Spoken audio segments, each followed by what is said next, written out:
We're building up to Euro 2022 all day today on Sky Sports News. In the company of this next 15 minutes with Smith and Laura Bassett here with us, going into a huge tournament like this, particularly for England and Northern Ireland, with so many fans that are going to be here, the pressure ramps up. And then, Sue, you introduce them to the teams they'll be playing in the group, Austria and Norway. What should we expect from both those teams, starting with Austria? Well, I think they're going to be difficult sides. I think, both England and Northern Ireland will be aware of that. They'll have certainly watched, I'm sure, lots of sort of videos and analysis, to make sure that they know exactly what to expect from them. So there's a few familiar faces, I think, in both the sides. You look at Austria's goalkeeper, Zinsberger, and she plays for Arsenal. You look at the improvement that she's made over the past few seasons in terms of, the shot percentage that she saves that are on target. She's brilliant at penalty saves. It's just a great character to have in and around, really enthusiastic and positive.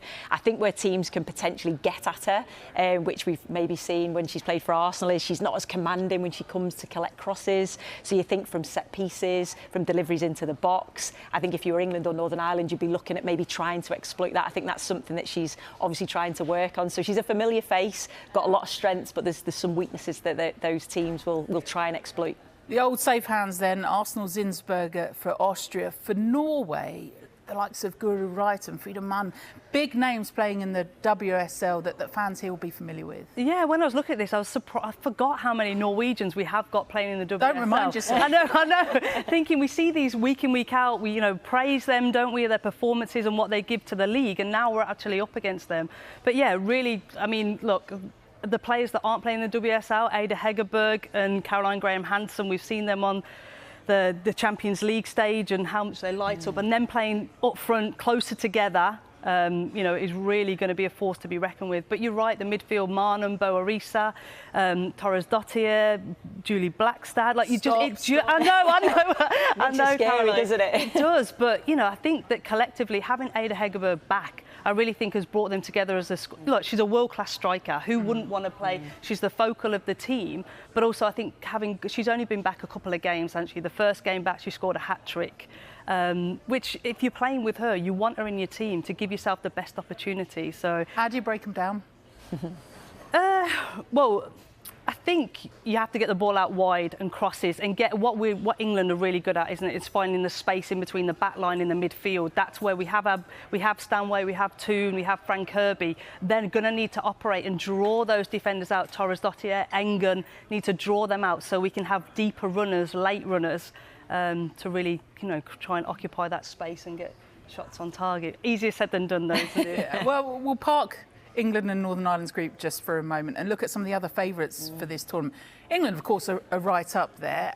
And then you've got the Netherlands, the defending champions. We've got Serena Wigman, now coach at England. She did the job with the Netherlands. Yes. How much of a threat are they now? I still think they are, and it's about peaking at the right time, isn't it? So it's about making sure that when that tournament starts, you are physically at your absolute peak, and that's exactly what they will be. They've got some key players. We obviously talk about Vivian Miedema. We've watched her on numerous occasions throughout the WSL. And Viv, I am staying at Arsenal. Maybe. Yes, yeah. It's all right now.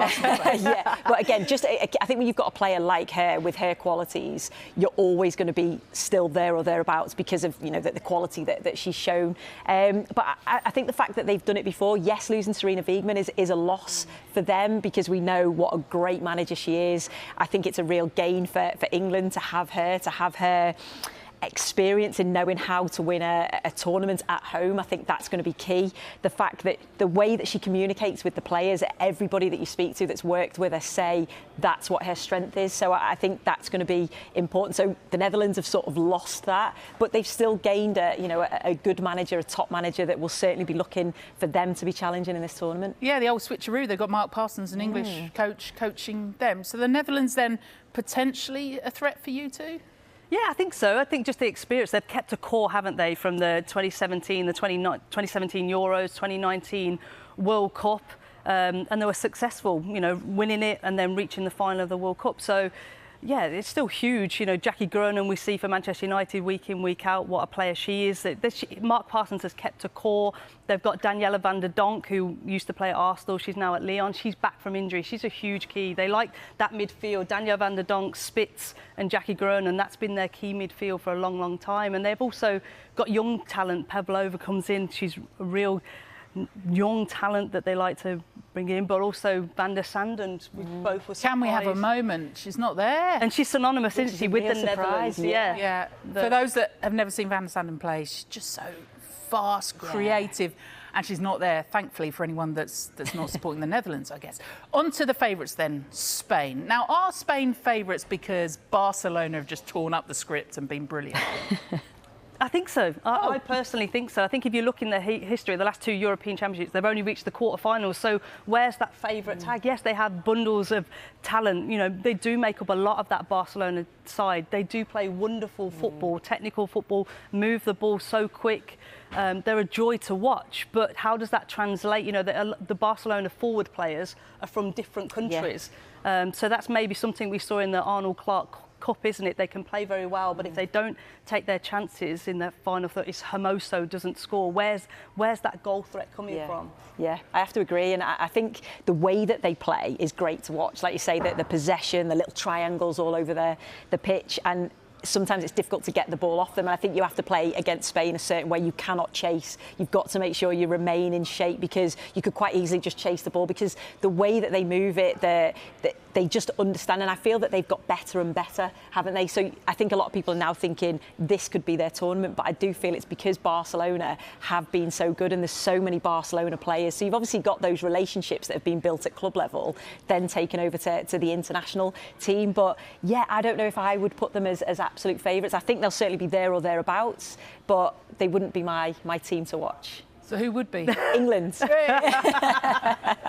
know, I mean, all joking apart, clearly we don't know what the home factor is going to do for England. We saw what it did for the Netherlands. But some brilliant scenes, their fans doing the left-right dance. Yeah. Again, if you've not seen it, have a look. They will bring a little bit of that flavour as well. So Netherlands will be up there. But we haven't even mentioned Sweden, who are the highest-ranking team in it. And especially reaching the Olympic final last year, didn't they? Narrowly missing out, you know. And we're luckily fortunate enough to see some of their players in the WSL. Sina Blackstenius, you know, signing for Arsenal in January. Her partnership with Miedema really showed what type of centre forward she is. She plays on the last player, her movement. She likes to stay in the box. She can run in behind. So with Olivia Shaw, you know, Sagers, they have the experience in that core, and reach only last year having that still experience of reaching a final. They'll know what it takes, and I feel that they're going under the radar, but I think they'll like that. Yeah.